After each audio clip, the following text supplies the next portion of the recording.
मोठेदादा असतील, आदरणीय बाळदादा असतील, ह्या सगळ्यांच्याच मार्गदर्शनाखाली आपण आपल्या गावामध्ये जवळपास 60 कोटी रुपयाचा निधी आणण्यामध्ये यशस्वी झालो.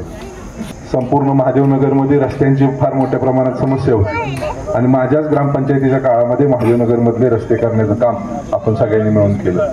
म्हणजे ग्रामपंचायतीला निधीची अभाव असायचा तरी देखील आपण काटकसरीने निधी वापरून आपल्या गावातली सुखसुविधा नागरिकांपर्यंत पोहोचवण्यासाठी प्रयत्न केला. आणि मी मगाशी जसं म्हणालं की आपण ह्या मधल्या 4 वर्षाच्या काळात आपल्या गावामध्ये 60 कोटी रुपयाचा निधी आणला. मी आता केवळ आपल्या प्रभागाची यादी बरोबर आणलेली आहे आणि आपल्या प्रभाग क्रमांक 3 मध्ये आपण जवळपास 3,27,00,000 रुपयाचा निधी ह्या मधल्या 4 वर्षामध्ये खर्च केलेला आहे आणि नागरिकांना सुखसुविधा. मी मुद्दाम ही यादी वाचून दाखवणार आहे म्हणजे आपल्या सगळ्या कार्यकर्त्यांना, नागरिकांना देखील समजेल की किती भरघोस प्रमाणामध्ये निधी आणण्यामध्ये आदरणीय आपल्या सगळ्याच नेते मंडळींच्या मार्गदर्शनाखाली आपल्याला यश आलं. त्यामध्ये हनुमंतराव ते शेख घर, शिवकृपा कॉलनी येथे गटर बांधण्यासाठी जवळपास 14 लाख रुपये, महादेवनगर पाणी टाकी ते जुना वाळूंग रस्ता पर्यंत कॉन्क्रीट रस्ता व गटर करण्यासाठी 15 लाख रुपये, अकलूज येथील टेंभुर्णी रस्ता ते समतानगर नवीन म्हाळुंग रस्ता पर्यंत रस्ता डांबरीकरण करण्यासाठी 30 लाख रुपये, पंचवटी ते रस्ता डांबरीकरण करण्यासाठी जवळपास 25 लाख रुपये, रामबाग ते अंतर्गत कॉन्क्रीट बांधकाम करणे, कॉन्क्रीट गटर बांधकाम करणे यासाठी 25 लाख रुपये, समतानगर येथे कॉन्क्रीट रस्ता व गटर बांधकाम करण्यासाठी 31 लाख रुपये, रामबाग येथे बंदिस्त गटर बांधण्यासाठी 10 लाख रुपये, रामबाग अंतर्गत रस्ता डांबरीकरण व गटर बांधण्यासाठी जवळपास 55 लाख रुपये,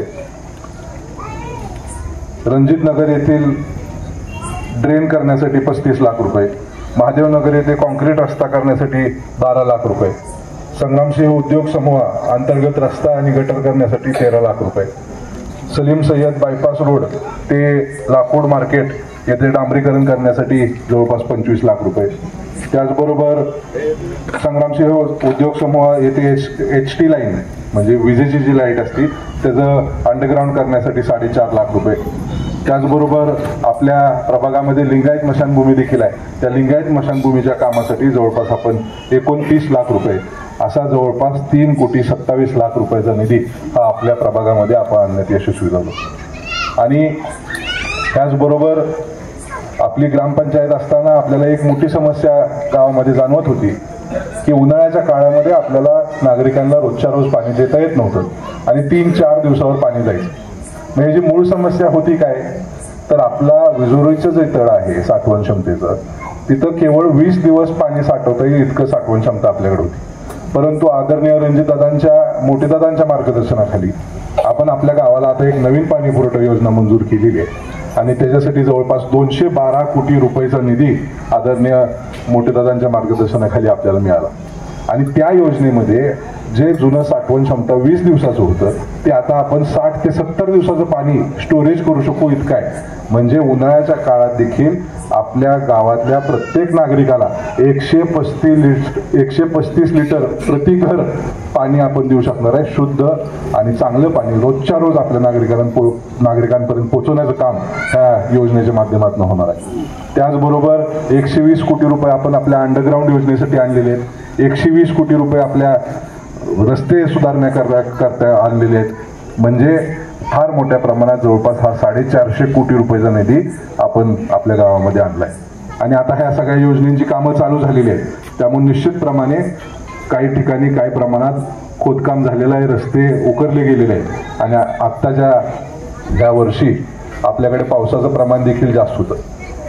त्यामुळं नागरिकांची निश्चित गैरसोय झाली आहे. नागरिकांनी तसं माझ्या कानावर पण घातलेलं आहे. परंतु मी आपल्या सगळ्यांना खात्री देऊ इच्छितो की जे जे रस्ते आता उकरले गेलेले आहेत ते रस्ते पुन्हा चकचकीत नवीन करून देण्याची तरतूद देखील आपण केलेली आहे. त्यामुळे एकही रस्ता कुठला नवीन होण्याचा राहणार नाही आणि लवकरात लवकर ह्या योजना पूर्ण करून सगळेच्या सगळे रस्ते आपण नीट करून देणार आहोत. निश्चितप्रमाणे आपण जर बघितलं तर गेल्या 4 वर्षामध्ये आपलं कामकाज प्रशासकाच्या माध्यमातून चालू होतं. आपल्या नगराध्यक्ष पदाचे उमेदवार आदरणीय रेश्माताई आडगळे इथे उपस्थित झालेले आहेत. मी आपल्याला जसं सांगत होतो की गेल्या 4 वर्षात आपल्या गावचा कामकाज हा प्रशासकाच्या ताब्यात होता. त्यामुळे निश्चितप्रमाणे महिला भगिनी इथं उपस्थित आहेत. तुमची निश्चितप्रमाणे काही प्रमाणात तक्रारी असू शकतात की स्वच्छता झालेली नाही, गटर साफ करून पाहिजे. मला तुम्हाला सगळ्यांना खात्रीने सांगायचंय की आजपर्यंत तुम्ही निवडून दिलेला लोकप्रतिनिधीच तिथं गेला नाही. त्यामुळे तुम्ही हक्काने मांडायचं कुणाला? तुम्ही जाणार प्रशासकाकडे, प्रशासकाला विनंती करणार की गटर साफ करून द्या. शेवटी आपल्या गावातला माणूस आपल्यासाठी जेवढ्या तळमळीने विचार करतो तेवढ्या बाहेर गावचा माणूस आपल्यासाठी विचार करेल का? ही साधी बाब आपण लक्षात घेतली पाहिजे. उद्याची निवडणूक झाल्यानंतर तुमच्या हक्काचे तुम्ही नगरसेवक जेव्हा निवडून द्याल, जेव्हा आमच्यासारखी मंडळी तिथं जाऊन बसेल, तेव्हा निश्चितप्रमाणे तुमच्या दैनंदिन अडचणी सोडवण्यासाठी आम्ही सगळेजण अहोरात्र प्रयत्न करणार आहोत. आणि निश्चितप्रमाणे उद्याचं भविष्य अकलूजचं उज्ज्वल राहणार आहे. आदरणीय धैर्यशील भाई यांनी सांगितलं की आपल्या गावामध्ये फार मोठ्या प्रमाणात आता आपल्याला घरकुल योजना राबवायची.